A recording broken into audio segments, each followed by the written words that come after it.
सभा का सेशन अभी शरदकालीन आ रहा है, उसमें आप लोग अमेंडमेंट लाओ और पहले सुप्रीम कोर्ट के ऑर्डर को न्यूट्रलाइज करो, उसे नल एंड वाइड करो। संविधान में अगर उसकी जरूरत पड़ती है अमेंडमेंट की तो वो भी करके वो सुप्रीम कोर्ट के ऑर्डर को नल एंड वाइड करें, बात बन जाएगी। ये नौकरियों का ही तो मामला है। मुझे बताइएगा, जो आदमी केवल एक MA कर गया, BA कर गया, लेकिन RSS का वर्कर है, BJP का वर्कर है, पदाधिकारी है, उसको आप पीछे के रास्ते से IAS का दर्जा दे दोगे, आप उनको नौकरी पर वहाँ बिठा दोगे। अरे वहाँ UPSC क्यों बनाई आपने, PSC क्यों बनाई है स्टेट पर? 6743 जातियों में ये एक अलगाववाद पैदा करके, पहले तो केवल जातीय व्यवस्था का जहर था, ऊंच नीच का जहर था, आज ये जातीय वर्गीकरण में करके, क्योंकि कोर्ट जानता है, हमारा समाज जाने या न जाने, कोर्ट के लोग जानते हैं कि वर्गीकरण ही मुट्ठी भर लोगों को, बहुत सारे लोगों पर राज करने की सबसे बढ़िया प्रक्रिया है। तो उसकी सोच के तहत ये काम किया है। केंद्र में BJP की सरकार है, RSS के माध्यम से चलती है। वो सदैव झूठे वायदे करते आए हैं। वो हर साल ये कहते चले आए हैं कि हम इतने करोड़ नौकरियां देंगे, लेकिन एक भी वायदा पूरा नहीं किया है।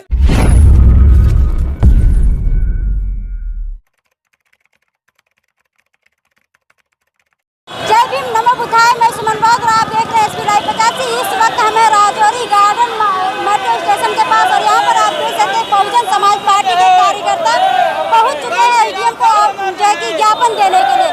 जी हाँ, मैं बता दूं, आज 21 अगस्त को बड़ी कॉल दी गई थी भारत बंद करने का। जी हाँ, आज ये लोग जो है कि बहुजन समाज पार्टी के जो SC/ST आरक्षण में जो वर्गीकरण हुआ है उसके विरोध में लोग यहाँ पर सड़कों पर उतरे हैं और शांतिपूर्ण तरीके से ये लोग ज्ञापन देने जा रहे हैं SDM ऑफिस।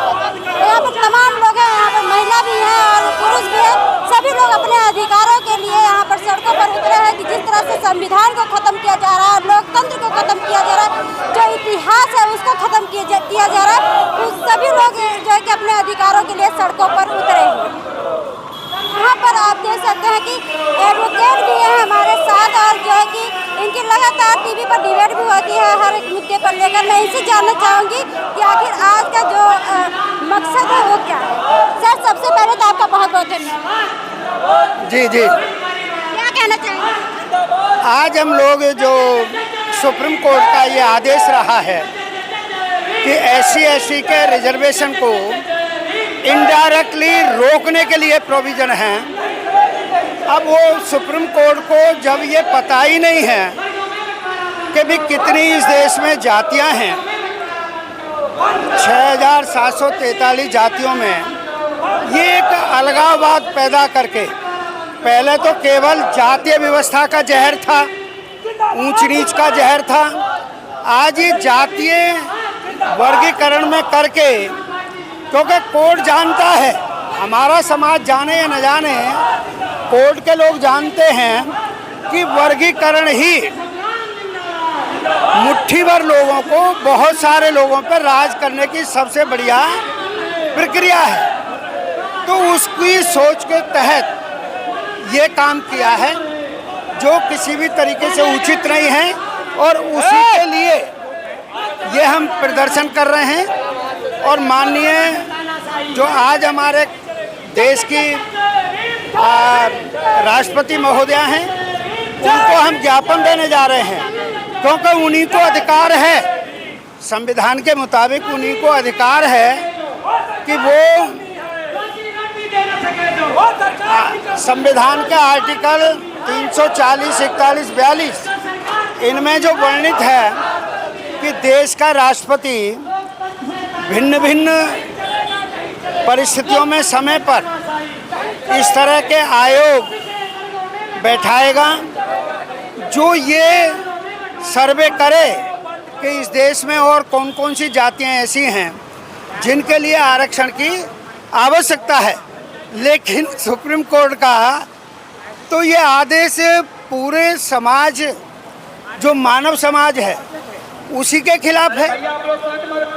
तो इसलिए हम इस चीज़ का विरोध करने के लिए बहुजन समाज पार्टी विरोध कर रही है, इसको प्रोग्राम को लीड भी कर रही है। माननीय बहन जी के आदेशानुसार। सर अक्सर हर जगह मैं देख रही हूँ, हर जगह पर रोड को जाम कर दिया जा रहा है, लेकिन यहाँ पर देखिए कि शांतिपूर्ण तरीके से लोग ज्ञापन दे रहे हैं। नहीं देखिएगा, बहुजन समाज पार्टी एक अनुशासित राजनीतिक दल है और उसके कार्यकर्ता, सपोर्टर, शुभचिंतक, वर्कर, पदाधिकारी सबके सब अनुशासन में रहते हैं। और हमारे यहाँ न ये सिखाया जाता है कि तोड़फोड़ करनी है, भाईचारा खराब करना है, जो राष्ट्रीय संपत्ति है या लोगों की संपत्ति है उसको कहीं नुकसान पहुंचाएं। तो माननीय बहन जी का बड़ा क्लियर कट इशारा कि भाई ना तो हम कहीं जाम करेंगे क्योंकि कोई आदमी कोर्ट जा रहा है, कोई आदमी हॉस्पिटल जा रहा है, कोई मरीज हॉस्पिटल जा रहा है, तो वो आदमी कहीं और उसकी जान दिक्कत में ना आ जाए। तो इन सारी चीज़ों से बचाव करते हुए हमें अपनी बात ही तो कहनी है, हमें अपना ज्ञापन ही तो देना है डीएम साहब को। अब वो हा हुल्लड़ करें, भाई कावड़ियाँ भिड़ जाते हैं, ना, वो धर्म के नाम पर इस तरह का व्यवहार करते हैं। हमारे यहाँ इस तरह का नहीं है, हमारे यहाँ तो पूर्णतः भाईचारा है और उसी भाईचारे के तहत उसमें SC, ST, OBC, माइनॉरिटीज, इन सब का हम लोग सहयोग भी चाहते हैं। इस डिमॉन्स्ट्रेशन में वो लोग शामिल हैं और तादाद में भी बढ़ रहे हैं। ये अभी आगे देखो, पीछे देखो, चारों तरफ बहुजन समाज पार्टी का झंडा है।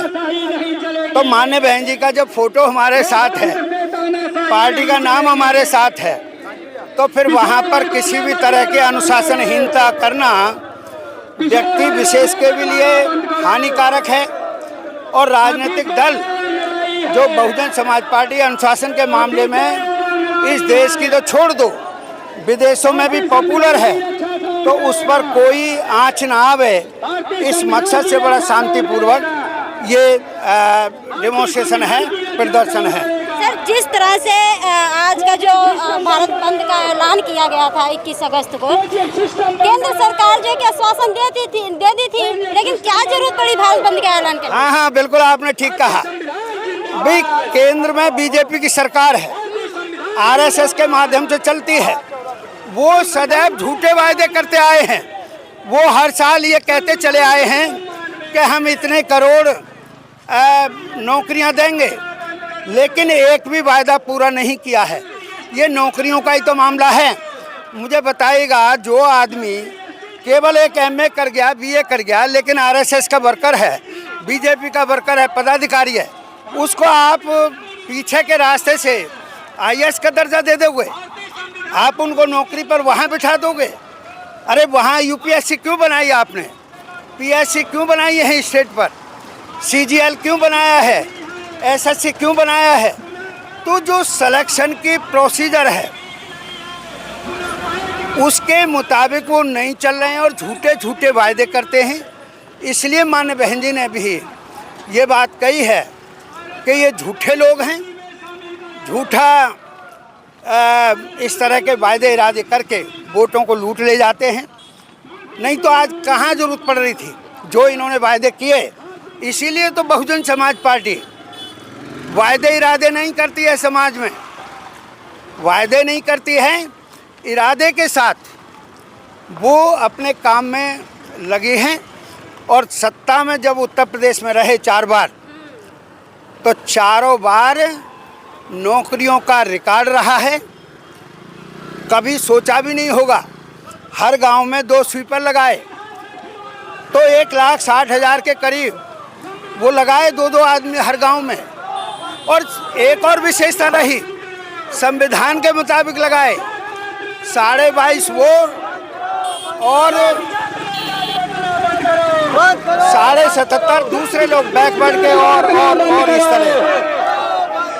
तो वो जो है इस तरीके से बसपा के लोगों को और बसपा के राष्ट्रीय अध्यक्ष को कैबिनेट, हमारे सेंट्रल कोऑर्डिनेटर और हम सारे साथियों को कोई यकीन नहीं है। अगर SC/ST आरक्षण में जो बंटवारा हुआ है, जिस तरह से आज जो है कि पूरे भारत में कॉल दी गई थी भारत बंद को लेकर, अगर आज के बाद आप लोगों की जो मांगे हैं वो अगर एक्सेप्ट नहीं कर रहे हैं तो इसका बाद आपका अगला क्या? नहीं, व्यवहारिक करो ना जी, व्यवहारिक करो। कहने से बात नहीं बनती है। लोकसभा का सेशन अभी शरदकालीन आ रहा है, उसमें आप लोग अमेंडमेंट लाओ और पहले सुप्रीम कोर्ट के ऑर्डर को न्यूट्रलाइज करो, उसे नल एंड वाइड करो। संविधान में अगर उसकी जरूरत पड़ती है अमेंडमेंट की, तो वो भी करके वो सुप्रीम कोर्ट के ऑर्डर को नल एंड वाइड करें, बात बन जाएगी। क्या ना मोतीलाल, क्या कहना चाहेंगे? ये जो संविधान के खिलाफ ये काम कर रहे हैं, हम लोग चाहते हैं कि संविधान के तहत ही सारा काम हो।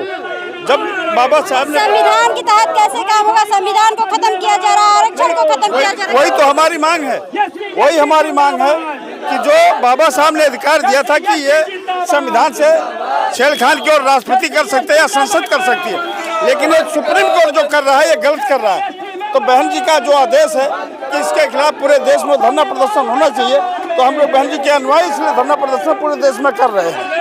साथियों, मैं बता दूं कि बहुजन समाज पार्टी के जितने भी कार्यकर्ता थे, SC/ST आरक्षण में जो वर्गीकरण हुआ है उसको लेकर विरोध प्रदर्शन इन लोगों का है और SDM ऑफिस पर पहुंच चुके हैं SDM को ज्ञापन देने के लिए। और यहाँ पर आप देख सकते हैं कि प्रशासन भी है और यहाँ पर जो है कि कार्यकर्ता हैं बहुजन समाज पार्टी के और लोग ज्ञापन देने आए हैं। आगे हम आपको दिखाएंगे कि ज्ञापन देने जाते हैं ये लोग एक्सेप्ट करते हैं कि नहीं करते हैं। आपको लाइव तस्वीर आपको दिखाती रहूंगी।